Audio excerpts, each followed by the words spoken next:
유동호 양희정과 복지국가를 만드는 사람들. 네, 안녕하세요. 네, 오랜만에 봬요. 오랜만에 뵀는데 낯선 장소에서 아, 본 것 그렇습니다. 청와대 앞에 저희가 나와 같습니다. 있어요. 우리가 청와대 앞에 있다는 거. 네, 올해 한 두 번째 농성장 촬영인 것 같아요. 네네. 그때 안 오셨잖아요. 네, 청와대 앞에서 거짓말할 수는 없으니까. 네, 그때 저는 그때 시청에서 네네. 한번 또 뵀었고, 네.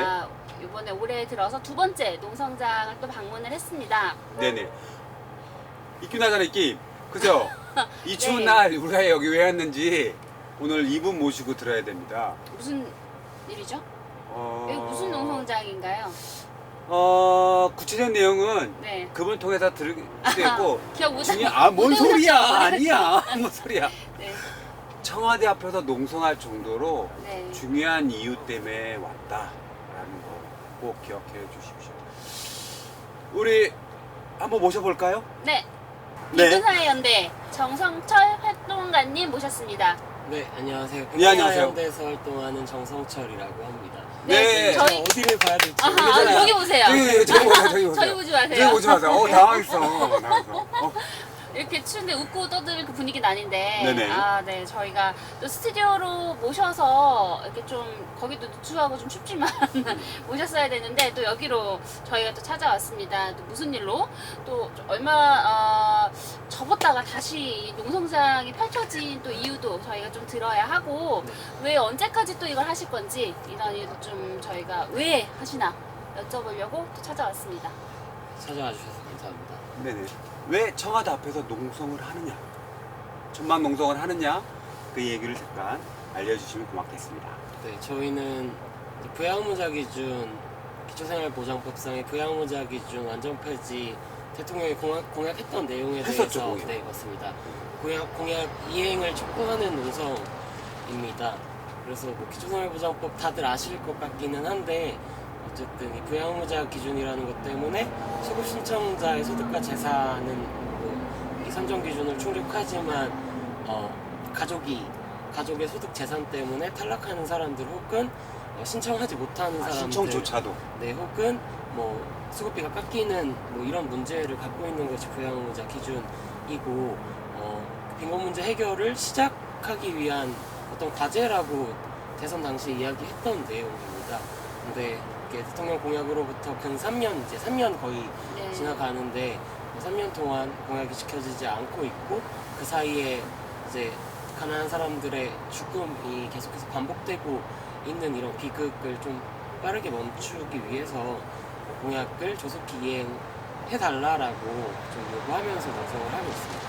그러니까 그 전에 이게 오래됐잖아요. 네, 맞습니다.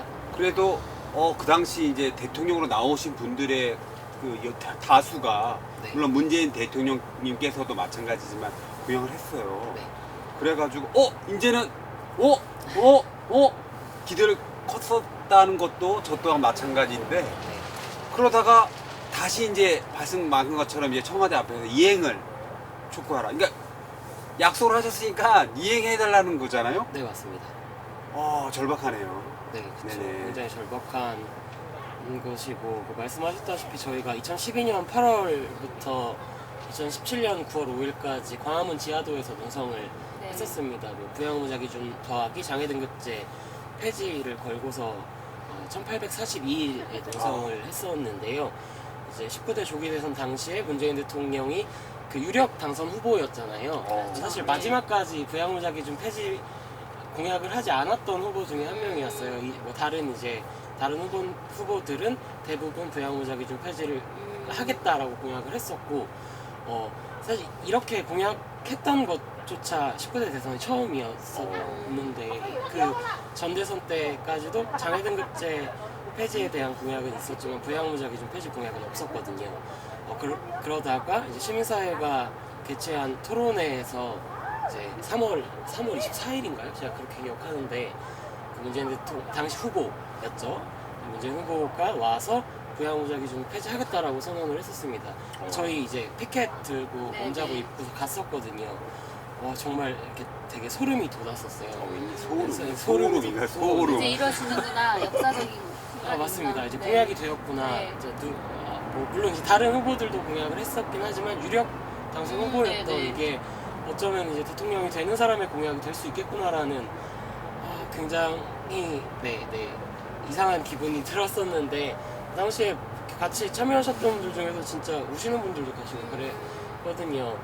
그 이후에 당선이 되었고 국정과제 100대 국정과제의 부양의무자기 좀 폐지가 들어갔고 그러면서 뭐 현재에도 있는 이제 박능호 보건복지부 장관이 임명되면서 농성장에 찾아왔었어요. 찾아왔었죠. 네, 8월에 찾아와서 다시 한번 이제 부양의무자 기준 폐지하겠다. 그 당시에 농성장에 13개의 영정이 있었습니다. 장애를 이유로 가난 때문에 돌아가신 분들의 영정, 물론 이제 더 많은 분들이 계시지만 저희가 모셨던 영정은 13분이었는데 그 영정 앞에 조문도 하고 이 부양의무자 기준을 빠르게 폐지하기 위해서 민간관이 함께 이제 논의하는 민간 협의체를 만들겠다라고 약속을 받으면서 농성을 중단했었던 것입니다. 그 중단하고 나서 774일 만에 다시 청와대 앞에 농성장을 틀게 되었는데요. 그 이후에 민간협의체 논의가 계속 진행이 되고 있었습니다. 많이 진행됐던 건 아닌데 일단은 민간협의체 이름을 부양의무자 기준 폐지 방안 마련을 위한 민간협의체 아예 이름을 그냥 딱 맞습니다. 그 방안 마련을 하겠다라는 민간협의체라고 이름을 지었고 목표를 내년에 이제 발표될 제2차 기초생활종합계획 3개년 계획이거든요. 1차 계획은 지금 이제 시행되고 있는 것이고 이 2차 계획에 부양의무자 기준 폐지 방안을 담겠다라는 것을 목표로 논의해 오고 있었습니다. 사실 이게 회의가 안 열린 건 좀 오래되었어요. 오래되었는데 그러던 와중에 지난 9월이었는데 9월 2일에 그 배병준 보건복지부 사회복지정책실장이 한겨레에서 기획한 기초법 올해가 20년인데요. 네. 제정 20년인데 제정 20년 좌담회에 참여해서 2차 계획의 생계급여의 경우에는 2023년까지 단계적 폐지 계획을 담겠다. 그런데 의료급여는 사회적 합의가 필요하다라는 이게 어쨌든 복지부의 공식 입장이라고 봐도 무방한 거잖아요. 언론에 나와서 입장을 발표했던 것이니까요. 그렇게 발언하고 나서 3일 뒤에 9월 5일 2019년 9월 5일 2017년 저희 농성 접은 2년 만인데 딱 2년 되는 날이었네요. 지금 생각해보니까 어쨌든 그날 그 복지 위기가구 발굴 대책 보완 조치라는 보도자료를 복지부에서 발표합니다. 근데 거기에도 의료급여에서 뭐 안 하겠다라는 이야기는 없었는데 생계급여에서 단계적 폐지하겠다 2차 계획에 이것을 담겠다 이 정도 의료급여에 대한 계획을 넣지 않은 거죠. 이게 발표되면서 뭐 배병준 그 실장의 이야기가 사실 보도자료로서 더 이제 공식화되었던 것입니다. 그래서 저희가 그걸 보고 너무 이제 깜짝 놀랐어요. 되게 분노스럽기도 했고 그 뭐 한 5달 전이긴 하지만 4월에도 이제 복지부 장관이 인터뷰를 통해서 완전 폐지할 것이다라고 밝혔었거든요. 그러다 갑자기 이렇게 엎어지니까 너무 당황했고 분노스러웠고 그래서 이제 10월 17일 빈곤 철폐의 날에 이곳에서 농성을 시작하게 되었습니다. 듣고 보니까 그래도 이제 실무 담당자고 가장 이제 정확하게 말한 말이 그대로 되었는데 왠지 그 위기, 복지 위기 관리라고 해놓고 왠지 후퇴된 내용이고 맞습니다. 거기 와중에 이 부양 의무 자체조차도 흔들릴 수 있는 네, 맞습니다. 노조가 너무 조용하잖아요. 네, 맞습니다. 마치 알았어 다음 선거 때 한다니까 이렇게 하는 그러면서 항상 그 빚 안 갚는 사람들의 저형적인 분들이 그런 게 있거든요. 갚는다니까 하다가 한 10년 가. 그러니까 지금 계속 나오는 이야기들이 2014년에 그 송파 세모녀 네, 사건 이후로 이제 부양의무제 기준에 대한 이제 문제도 사실은 더 논의가 더 있었고 여러 가지 사실을 그러니까 복지 제도나 이런 것들이 생겨났는데 그 이후로 사실 달라진 게 없어요. 맞습니다. 우리나라가. 그래서 그 관악구에서 저 얼마 전에 그 사건은 정말 그 충격적이었잖아요. 네. 그 아사하신 상태로 이제 그 모자가 그 사망하신 건이나 오늘도 누군가 어느 가족이 또 스스로 생을 마감하셨다는 이야기가 또 뉴스가 나왔어요. 근데 보통 이제 생계나 이런 건강 문제로 하는데 그런 두 가지가 같이 걸려 있는 게 사회적 합의라는 말을 요즘에 너무 많이 사실 쓰는 거예요. 생존과 그 기본권에 관련돼 있는 거를 사회적 합의라는 걸로 계속 들이대면 사실은 안 하겠다. 그러니까 그런 의미로밖에 사실 안 들리더라고요. 그래서 OECD 국가에서 가장 많은 자살을 하고 있는 스스로 생을 마감하는 국민들이 가장 많은 나라가 너무 이것도 너무 익숙해서 이상하지 않은 나라가 됐는데 계속 고쳐지지 않는. 이게 사회적 합의를 생각해보면 대통령의 공약이었다라는 네. 것이 그 이상의 사회적 합의를 어떻게 만들어낼 수 있지 뭐 이런 생각이 드는 것이 사실이고요. 그리고 아까 말씀하셨던 이게 복지 위기가구 뭐 발굴 대책 보완 조치였지 않습니까? 그 공약 파기를 후퇴를 이야기했던 그 보도 자료가 그게 이제 관악구 모자와 그리고 강서구에서 그 치매가 있던 노모와 장애가 있던 형을 부야모자가 살해했었던 그런 가난한 사람들의 죽음에 대한 대책으로 발표가 되었던 것이거든요. 사실 그렇기 때문에 더 분노스러웠고 이게 굉장히 기만적으로 좀 느껴졌던 것 같습니다.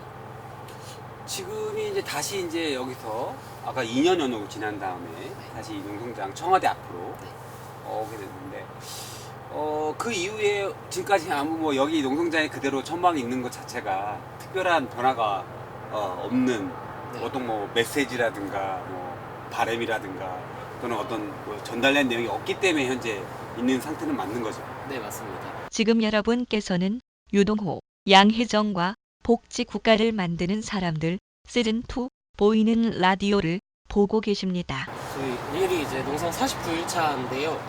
저희가 질의서는 총 몇 번이지? 4번 전달을 했습니다. 농성 들어오면서 그리고 그 중간에 이제 몇 번의 복지부 장관의 어떤 발표들이나 이런 것들이 있었거든요. 일단 저희 농성 들어오고 나서 5일차였던가 얼마 되지 않아서 10월 21일에 종합감사가 있었습니다. 국회에서. 근데 이제 남인순 의원이 박노후 장관에게 저희 농성장 언급하면서 의료급여에서 부양의자 기준 폐지계획 빠진 거 맞냐라고 질의를 했습니다. 거기에 대해서 장관은 정말 너무 화가 났었는데 오해다라고 이야기를 오해? 하더라고요. 그러니까 오해해서 농성을 하는 거라고요? 저희가 오해해서 농성에 돌입한 것이다라고 이야기하면서 그것은 또 대상자별로 다르다라고 이야기했습니다. 어떤 대상자는 의료급여가 폐지되고 어떤 대상자는 폐지되지 않을 수도 있다라는 것이잖아요. 이것은 폐지가 아니고 완화 계획일 뿐인데 그렇게 사실 좀 구체적이지 않게 애매하게 답변을 했습니다. 그때 성명 발표하면서 2차 질의서를 냈고 그리고 11월 7일에 또 그 박노후 장관이 서울신문과 인터뷰를 했어요. 거기서 이번에는 생계급여와 의료급여에서 완전 폐지할 시에 3조 원이 든다. 그리고 2022년 안에 폐지할 것이다 라고 발언을 했는데 사실 이걸 따로 말했던 거거든요. 2022년까지 부양의자 기준을 폐지할 것이다. 이 완전 폐지하는데 3조 원이 든다. 네. 이게 합쳐진 말인지 분리된 말인지 잘 모르겠고 그래서 이게 완전 폐지가 두 급여 다 폐지하겠다라는 것인지 모르겠고 기존에 계속해서 부양의자 기준 완전 폐지하면 뭐 6조에서 7조 정도가 될 거라고 이야기를 했었는데 이게 3조라고 말을 한 거잖아요. 그럼 어떤 근거, 어떻게 산출된 예산인지에 대해서도 사실 구체적으로 나오지가 않았어요. 그것에 대해서 좀 답변을 하라라고 이제 3차 질의서를 말씀했고 네 번째는 이제 국민과의 대화가 그 MBC에서 했었죠. 있을 때 그때 저희가 막 다 신청해서 한 명이 돼서 와, 한 명 네. 됐구나. 네, 한 명이 돼서 네네. 한 명이 갔는데 질문은 하지 못했고 그때는 이제 질의서를 가져왔었어서 네네. 직접 주지 못하고 이제 담당자 통해서 이렇게 4차 질의서를 발송을 했습니다. 그리고 나서 이제 지난주 이렇게 2번 청와대 비서실에서 농성장에 방문했었어요. 아, 방문했어요? 네, 지난주 금요일에 1차로 그 시민사회 수석실에서 방문을 했는데 사실 이 부양의자 기준 폐지 관련한 사회정책들은 그 사회수석실에서 네. 담당을 하는 거여서 그때는 사회수석 사실 김현명 사회수석과의 면담을 요청한다 이 정도 사실 전달했던 것이고 그 다음 주 그러니까 저번 주 수요일에 이제 시민사회수석실에서 사회수석실에서 네, 너무 헷갈려서 사회수석실에서 농성장을 방문했었습니다. 김현명 사회수석이 어떤 건 아니고 이제 비서관과 행정관이 와서 만났었는데요. 사실 그때도 구체적인 답변은 듣지 못했습니다. 복지부와의 협의 이후에 다시 답변을 갖고 만나자 이 정도였거든요. 그러니까 이게 계속 명확한 답을 주지 않는 거죠. 저희는 만나면 폐지 그러니까 오해라고 했었잖아요. 네, 그러면은 그 오해였으니까 오해를 풀어주면 되는 그렇죠, 건데. 그렇죠. 그분이 잘 이해 못하신 거 아닌가? 그럴 수도 아니, 모르겠네요. 뭐 어쨌든 그 사회수석이든 보건복지부 장관이든 사회복지 전문가들 아닙니까? 네, 맞죠. 그렇죠. 실망합니다. 실망스럽습니다. 아니 전문가 이전에 당연히 그걸 해야 되는 담당자잖아요. 그렇죠. 최고 결정권자고. 아니 좀 뭐 더 좀 다를까 이런 생각을 같이 한 거죠. 예. 왜냐면 여기 뭐 부양의무제 기준 폐지는 뭐 1년의 문제도 아니고 어쨌든 그러니까 정권이 바뀌면서 정말 많이 나아지겠다라는 기대감이 있었잖아요. 10년 만에 정권을 교체한 거니까. 그죠. 그런 기대도 컸었고 정말 그때 그 광화문에서 그 천막을 이렇게 철거하실 때 굉장히 되게 기뻐하셨다면 그래도 이렇게 좀 엄청 오랫동안 지하에 계시다가 이제 그 그죠. 철거한 거잖아요. 역사적인 어쨌든 순간이었다라고 저희는 생각을 했었죠. 보는 사람들도 아 이제는 바뀌는구나 했는데 뭐 전혀 오히려 기대했으니까 더 실망을 하게 되는 것 같아요. 기대가 네. 커가지고. 이분이 가끔 들어보니까 좀 가끔씩 이제 의무라는 단어를 잘 까먹는 거 아닌가. 우리가 의무 폐지하라니까 자기의 의무를 폐지한 것 같은 느낌이 드네. 너무 강하게 말했나? 아니에요. 그분 어차피 안 들으시니까. 뭐. 그래요? 네. 괜찮은 여기 건가? 또 어느 단체들이 또 참여를 하고 있나요? 이 농성장을 또 지킴이들이 있으실 거 아니에요? 네 맞습니다. 그래서 좀 크게는 이제 좀 네트워크 두 개인데요. 기초법 공동행동이라고 해서 좀 기초생활보장제도의 어떤 뭐 부양의무제 기준 폐지를 비롯한 좀 문제점들에 동의하고 같이 활동하는 단체들인데 여기도 한 30개 단체가 있거든요. 뭐 공공사연대, 홈리스행동, 그리고 사회복지집부와 내만복도 들어와 있고 뭐 동자동 사랑방, 전장현 다 들어와. 근데 이게 사실 좀 겹쳐요. 아, 그쵸, 다 겹쳐요. 그리고 이제 장애인과 가난한 사람들의 3대적 폐폐지 공동행동이라고 해서 좀 장애 등급제, 부양의무자 기준, 그리고 장애인 수용시설 폐지를 함께 외치고 싸우고 있는 단체들이 같이 네. 있습니다. 제가 몇 번 오시진 않았지만 오실 때마다 있으신 것 같은데 많이 지키고는 계신 거 맞죠? 네, 맞습니다. 네. 오늘 당권이신가요? 네. 오늘 오후 이렇게 오늘 좀 동자동 사랑방에서 오전에 오셨다가 제가 한 네. 3시쯤에 네. 바톤 터치를 해서 야간 사수도? 야간은 홈리스행동에서 다행입니다. 저기 계속 계신 줄 앞에 알고. 네. 저기 그 PD님께서 네. 막 갑자기 사진 계신데요? 찍으면서 자기도 한번 해야 된다. 그럼요. 하셔야죠. 강력하게 말하시더라고. 내만복. 녹음 연예인 있지 들었고. 않습니까? 요거 편집돼 있으면 안 하는 걸. 기초법 공동행동에 내만복 있죠? 그거 하실 거예요. 야간 사수 한번 하실 거예요. 저분이 요즘 그 충분히 할 수 있는 네. 정신력이 여건이 있어요. 되나요? 네, 그렇죠. 체력이 돼야 되는데. 체력지. 충분해. 어떻게 아시겠어요? 네? 그러면 저는 이게 체력이 약해서 어머님이 꼭 네. 따뜻한 곳에 있으라고 했어요. 알겠습니다. 내복도 털 내복 입어야 될 사람. 네, 그래요. 입 돌아가면 안 되니까 열심히 웬일이 안 나 해봐야지. 진짜. 네, 주말에 주간이라도 주간에는 네. 해가 네. 들어오면 정말 따뜻하거든요. 아, 그래서 아까 춥다고 입김 이렇게 막 용처럼 이거- 내셨잖아요. 이게 낮에도 되는지 몰랐는데요. 여기 24시간 돌아가요. 알겠어요. 농성장 안 와보셨어요? 아니 뭐 와봤는데 주로 저는 저녁에만 주로 해가지고. 네, 그렇구나. 아유 뭐 당연하죠. 우리가 당연히 해야 되는 거 아닙니까? 부양의무제 폐지 때까지 이 네. 천막이 네. 당연히 돌아가야 되는 거 아니겠습니까, 여러분? 그 당에서는 안 오나요? 알겠습니다. 제가 더 이상 묻지 않겠습니다. 네네네. 아까 이 농성은 그러면 언제까지 또 이어서 가실 건지. 지금 여러분께서는 유동호, 양혜정과 복지 국가를 만드는 사람들 시즌2 보이는 라디오를 보고 계십니다.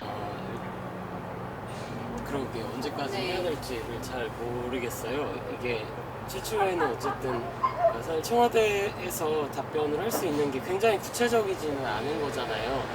공약에 대한 다시 한번 약속을 해달라라는 네. 것이었고 구체적인 내용은 사실 복지부와 기재부와의 싸움이 있어야 하는 것인데 그런 좀 어떤 선언적인 선언조차 지금 받아내지 못하고 있는 것이라서 일단은 그것을 받을 때까지는 계속 해야겠죠. 그래서 원래는 이제 12월 초쯤은 받지 않을까라고 생각을 했는데 초입니다. 이미 지나가서 뭐 올해 안에는 받지 않을까. 너무 점점 추워져가지고 근데 지하에는 그래도 바람은 덜 들어왔잖아요.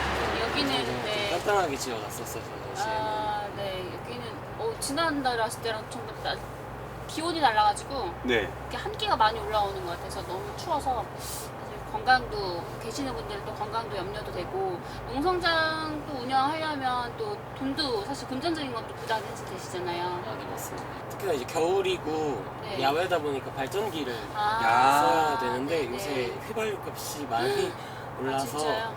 근처는 다 이제 리터당 2,000원대고 좀 멀진 않지만 가서 사오거든요. 근데 이게 하루에 그래도 좀 쓰는 것 같아요. 만 얼마씩 기름을 먹고 있어서 사실 그 비용이 조금 들어갑니다. 연대단체들에서 또 기금을 또 모아서 주시기도 하고 아, 네 맞습니다. 그래서 뭐 이렇게 분담금식으로 모으지는 않았고 저희 네, 그 농성장 후원 계좌 열어서 네, 이제 조금씩 네. 아, 개인으로도 후원을 하실 수가 있는 거죠? 아, 네, 그렇습니다. 아, 그러면 이 방송하면 이때 나갈 거예요. 네네네. 후원 계좌. 그리고- 저분 누이자가 네. 돌아갔는데 자기 계좌 넣는 거 아니겠어요? 아, 빈곤사회연대에서 이렇게 검색하면 또 나올 수 있죠. 그 페북이나. 아, 네 저희 후원 계좌. 페이스북 네, 보시면은 계좌 웹자보가 네. 내만복도 내셨나요? 표정이 내일, 굳었어. 내만복은 내일 내겠다고 합니다. 아, 내일이요? 네. 아니 저기 그 일전에 공약한 분하고 표정이 비슷한데. 아무튼 뭐 저희 내 마음은 믿습니다. 여기가 어디냐면 그래 동사무소 옆에 초입입니다, 여러분. 상당히 가운데 있었고 제 기억으로 맞다면 동사무소 맞은편에 옛날에 그 장애인 아, 네, 단체에서 맞습니다. 있었던 걸로. 네, 혹시 그래서 지나가시는 분들 혹시 계시면 이렇게 파란 천막 이렇게 보시고 두 손 무겁게 이렇게 오시고 들리고 인사하시고 방명도 쓰시고 이렇게 가시면 또 좋을 것 같습니다. 네네, 네. 우리 양효 선생님이 무거운 걸 좋아하시더라고요. 아, 그러면 가려면 안 돼요. 냉기 별로 안 좋아하시는 분이어가지고 죄송합니다. 자, 이게 시간이 더 다 돼가지고 그 마지막으로 그 청와대에다가 네. 지금 메시지 뭐 저희 전달해도 잘 듣지 않고 지금 하시고 계시잖아요. 그래서 마지막으로 좀 이렇게 강력하게 메시지를 한번 이렇게 주셨으면 좋겠고 또 하나 또 그 부양무제 기준 폐지나 여기에 대해서 관심을 크게 갖고 있지 않은 또 저희 그 방송을 시청하시는 분들께 또 그런 당부의 말씀 좀 해주시면 좋을 것 같아요. 네, 일단은 그 정부에서 포용국가를 얘기를 하잖아요. 근데 과연 누굴 포용할 것인가? 이 기초생활보장법이 20년 전에 제정되었을 때 어쨌든 복지의 권리성과 빈곤 문제의 사회적 해결을 시작하겠다라고 했던 것인데 부양무자 기준이 그것들을 다 가로막고 있는 것이거든요. 그러니까 이렇게 빈곤 문제 해결의 시작조차 하지 못하는 어떤 정책들을 갖고 포용을 이야기할 수 있나 굉장히 기만이 아닌가 이런 좀 생각이 듭니다. 부양무자 기준 계속해서 단계적 폐지하겠다라고 하면서 완화안만 발표를 하고 있는데 정작 가장 가난한 사람들에게 필요한 생계급여와 의료급여에서는 어떤 완화로서 어떤 효과를 보지 못했었던 것이거든요. 그렇기 때문에 이제 폐지만이 어떤 이 가장 이 사각지대를 해소할 수 있는 유일한 시작의 길이라고 생각을 하고 뭐 비서실에서 농성장에 찾아왔었지만 구체적인 답변을 듣지는 못했던 것이기 때문에 좀 구체적인 답변을 갖고 이곳에서 만나서 이야기했으면 좋겠습니다. 그리고 이게 부양무자 기준 폐지를 이야기하면은 그 여기 이렇게 보수단체 집회하시면서 가끔 오시는 분들도 계세요. 이제 이거 폐지하면 어떡하냐, 어떤 뭐 그러니까 뭐 자기가 자기 아들이 자기를 부양하지 않아도 되고 나도 부양하지 않아도 된다는 거냐 뭐 이렇게 말씀을 하시거든요. 그런데 이게 기초생활보장법이라는 것에 있는 것이고 가난한 사람들과 그 가족들에게만 경제적 부양을 강제하는 것이다. 좀 이렇게 풀어서 말씀을 드리면 그러면 없애야겠네라고 말씀을 하시거든요. 사실 이런 것들을 그러니까 복지부에서 같이 해야 되는 것이 아닌가라고 생각을 해요. 그러니까 부양의무자 기준이 무엇인가 물론 많이 알려지긴 했지만 잘 모르는 내용 분들도 분명히 많이 계시거든요. 복지부에서 할 역할은 이런 것들을 부양의무자 기준이 왜 문제인지 폐지하겠다라고 했으면 그것을 알리는 것을 시작으로 빠르게 폐지를 해야 된다라고 생각을 합니다. 최근에 계속 이제 발굴에 대한 얘기만 계속 네네. 하잖아요. 또 이번에 성북구에서도 어쨌든 돌아가셨고 또 최근에 인천에서도 돌아가셨고 이것들에 대한 대책이랍시고 국회에서 최근에 그 사회보장기본법 개정안을 통과시켰습니다. 그게 어떤 거냐면 가난한 사람들, 복지제도가 필요한 사람들의 정보를 더 많이 열람하고 열어볼 수 있게 하겠다라는 것이거든요. 매년 이제 고위험군이라고 하는 사람들만 한 20-30만 명 정도가 발굴된다고 해요. 근데 그 중에서 공적 기초생활보장제도와 긴급복지지원제도 같은 공적복지로 연결되는 사람은 5%도 안 되거든요. 그리고 실제 최근에 돌아가셨던 인천에서의 일가족과 자녀의 친구 혹은 성북구 내모녀의 경우에도 이 고위험군에도 속하지, 이 20-30명 안에도 속하지 못하셨던 분들이에요. 그러니까 이렇게 발굴만 해서 뭐 할 거냐. 그러니까 지금의 문제는 발굴이 아니라 발굴이라고 했을 때는 사회복 전담 공무원들하고 가난한 사람들에게서 이 책임을 미루는 거라고 생각하거든요. 너네가 발굴하지 못해서, 너네가 알아서 신청하지 못해서, 그게 아니라 제도가 없어서, 이용할 수 있는 제도가 없어서라는 것을 좀, 그러니까 모두가 아는데 왜 청와대와 복지부만 알고서 모른 척 하는 건지 아니면 진짜 모르는 건지 잘 모르겠어요. 어쨌든 우선순위를 좀 잘 정해야 된다. 어쨌든 제도 보완을 하고 그리고 발굴을 하든지 뭐 이렇게 좀 우선순위가 뭔지에 대해서 좀 고민을 해야 된다라고 좀 이야기를 하고 싶습니다. 네. 이렇게 어쩌면 이제 국민들의 그 가장 가난한 분들의 생존을 위해서 사실 이거는 생존 또 문제이잖아요. 그 분들을 위해서 또 같이 목소리를 내는 또 분들이 이곳에 있습니다. 그래서 많은 분들이 더 관심을 가져주시고 목소리를 같이 내주셨으면 좋겠다라는 또 생각이 들었습니다. 뭐 이 자리에 있는 이유가 그건 것 같아요. 부양의무제 겨울 초입인데 빠르빨리 폐지된 소식 듣고 모든 분들, 관련된 모든 분들 따뜻한 사회 함께 느꼈으면 좋겠다는 바람이 있습니다. 지금까지 청와대 농성 텐트에서 정성철 우리 빈곤사회연대 활동가님 모시고 함께 이야기 나눴습니다. 감사합니다. 감사합니다.